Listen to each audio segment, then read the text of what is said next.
Hai semuanya, kembali lagi bersama saya Korea Karoli Family.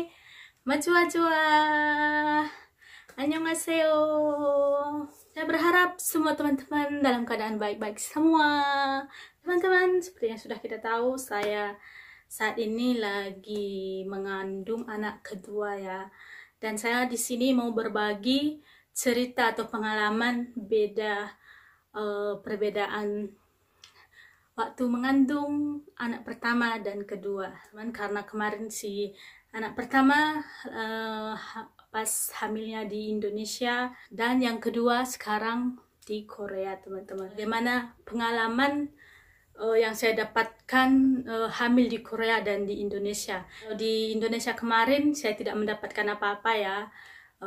Walaupun saya sudah sah menikah, tapi saya belum mendapatkan izin atau visa nikah ya, atau F6. Jadi saya stay di Indonesia. Jadi sekarang hamil kedua saya stay di Korea. Mulai dari hamil sampai nanti lahiran semua ditanggung pemerintah. Banyak fasilitas difasilitasi pemerintah, teman-temanku. Kemarin saya di Indonesia mulai dari check up dan sebagainya itu ditanggung sendiri, teman-teman. Tapi kalau sekarang ditanggung sama pemerintah ya. Kita berhak mendapatkan tunjangan sebesar 1 juta won, teman-teman, untuk biaya periksa check up ya per bulannya ya. Selain per bulannya juga kita dapatkan potongan karena kita sudah punya asuransi. Kita juga mendapatkan tunjangan dari pemerintah, teman-teman. Jenisnya seperti ini ya, sembiring no Pak Eliani, karena saya tinggal di Korea jadi marga terlebih dahulu, teman-teman.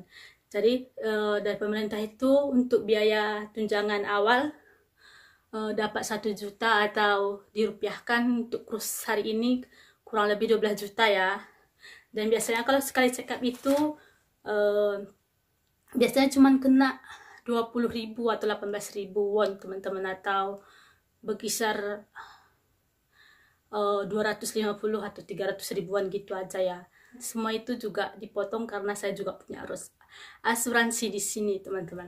Kita dikasih kartu seperti ini.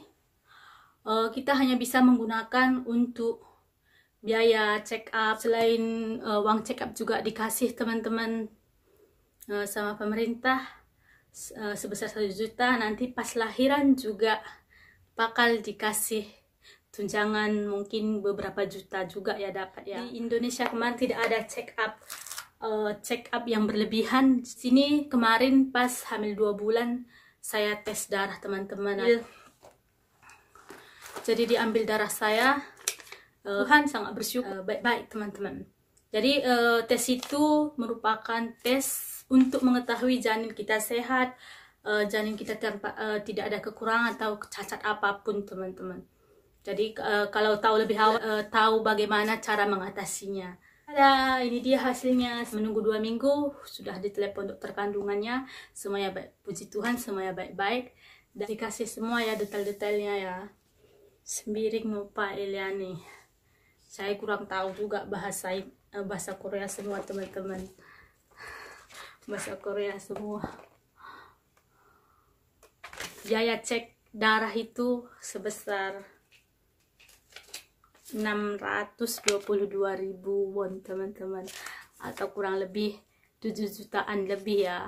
Walaupun sedikit agak mahal, tapi kita tahu bagaimana keadaan janin kita sehat. Seperti itu dia, teman-teman. Mungkin kalau di negara maju ya, dimanapun, bukan di Korea aja, teman-teman, tapi pasti banyak negara-negara lain juga pemerintah ikut ambil bagian untuk meningkatkan kualitas penduduk dan kuantitas penduduknya, teman-teman. Dan dengan bantuan pemerintah ini kita juga sangat diringankan. Seperti pengalaman saya kemarin waktu pas lahiran itu karena belum dapat visa nikah, biaya operasinya 4.500.000 won, teman-teman, atau kurang lebih 60 jutaan ya. Asuransi juga belum ada. Jadi padahal kalau ibu yang lainnya cuma kena 1 juta. Bayangkan 3,5 juta bedanya sama yang sudah ada asuransi asuransi kesehatannya teman-teman. Jadi ya sangat terbantu ya. Mungkin yang kedua ini mungkin tidak terlalu mahal banget lahirannya. Selain juga biaya check-up-nya juga dibantu. Pas lahiran juga kita dapat bantuan, dan mungkin peralatan-peralatan bayi juga bakalan dikasih dari pemerintah teman-teman, walaupun seadanya, tapi bersyukur ya kita dapat fasilitas-fasilitas dengan gratis. Oke, itu dia teman-teman bagaimana pengalaman saya hamil kedua di Korea. Sampai di sini dulu cerita saya kali ini. Sampai jumpa di video lainnya. Maju-maju.